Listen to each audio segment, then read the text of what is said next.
Thank you. Secretary of State, my name is Caroline Squire and I'm a rural surveyor with the Tenant Farmers Association. Whilst the TFA is delighted that the government will be progressing with the appointment of a Tenant Farming Commissioner, it does appear that the appointment has become the government's stock answer to any question raised about the impact of government policy on the tenanted sector of agriculture. The Commissioner, for example, certainly won't help those tenant farmers who are threatened with eviction from their holdings because their landlords might have to sell them to pay inheritance tax on the value of their wider estate.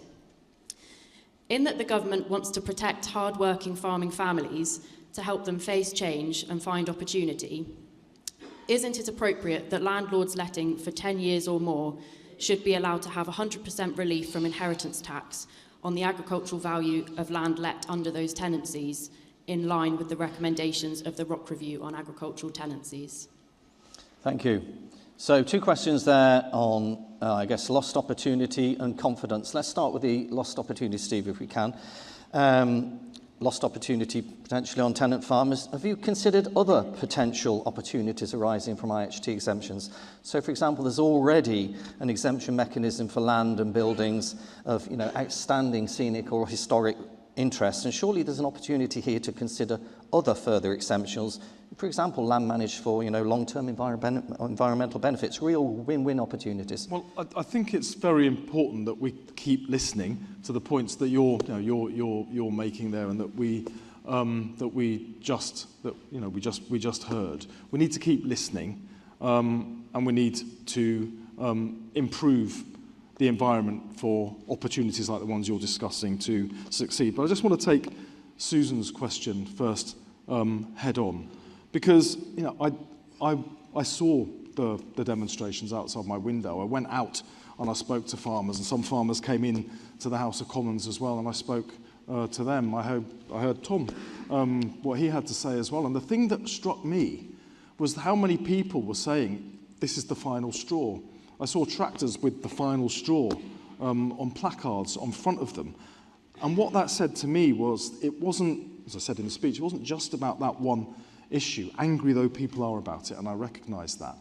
There was this sense that these straws had been piling up for far too long, and this was a sector that was crying out to be recognised and respected and heard. It wasn't just over that one issue.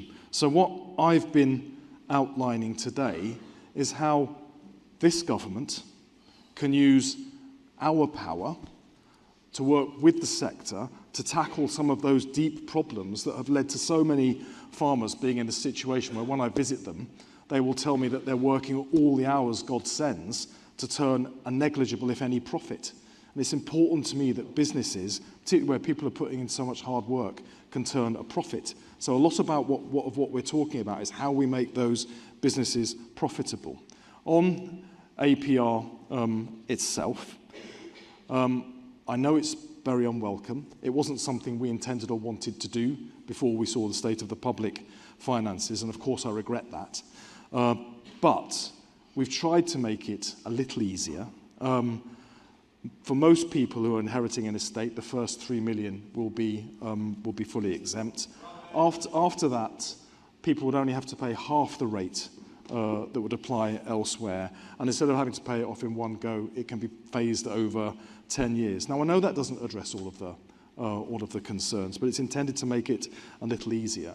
But I do think that the problems affecting this sector go much more deep than just that one problem, and that we need to work together to address them. On tenants, the Tenant Commissioner is a response that we give quite often because we put great store by what that Tenant Commissioner can help to achieve. I think the ROC Review was really clear about how important that could be to the sector, but we're going beyond that. For instance, we're opening up schemes now to tenants as well, because I know that they've locked far too many people out, and a significant, huge part of the farming sector, they need to be able to access that funding so that they can adapt their farming methods in the same way that the rest of the sector wants to as well. Okay.